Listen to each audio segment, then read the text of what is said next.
মামামের একটা স্বভাব আছে, যখনই আমি রান্না করে আসবো সকালে রান্নাবান্নার সাথেও তখনই ঘুম থেকে উঠে পড়ে। যাই হোক, good morning everyone, Radhe Radhe, কেমন আছো সকলে? তো এইদিকে আজকে সকালে রান্নাবান্না সারবো, তখনই মামাম উঠে পড়েছে, ওকে উঠিয়ে আর দাদাভাইয়ের কাছে দিয়ে সেদিকে সকালে রান্নাবান্না সারলাম।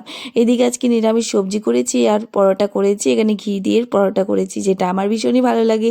তো সকালে তাড়াতাড়ি উঠে খাওয়া দাওয়া করে সংসারের কাজে লেগে পড়েছি। কয়েকটা কাপড় সোফাতে রেখে দিয়েছিলাম, সেগুলো আর ভাঁজ করা হচ্ছিল না, এখন ভাঁজ টাজ করে যে ঘরটাও গুছিয়ে নিলাম। এদিকে একটা নতুন গাছ লাগালাম ঘরে, জানি না কতদিন থাকবে, মামাকে তো বারণ করেছি ধরতে না, কিন্তু জানি না কতদিন রাখবে। এই ঘরটা গুছিয়ে মামাকে একটু মৌসুমি রস করে দিলাম, আর রস কি করে দিলাম, ও তো ফেলেই দিল। একটু বকাঝকা করে চলে এসেছিলাম রান্না করে, এদিকে দুপুরে রান্নাবান্না সেরে নিলাম। তারপর রান্নাবান্না সেরে এদিকে দুজনে গাছ লাগাচ্ছিলাম, পাশে একটা আন্টি দিয়েছিল গাছ, দুটো সকালে দিয়ে গেছিলো, তো লাগিয়ে নিলাম এদিকে। তারপর মামাম জল দিয়ে দিচ্ছিল। 9 দিন পর বড়মাসে দেখো বাড়িতে চলে আসলো। হ্যাঁ, আর তোমাকে কখন থেকে মনে করছিলাম, বাবা তুমি কখন আসবে, বাবা তুমি কখন আসবে, এরকম ডাকতেছিলাম।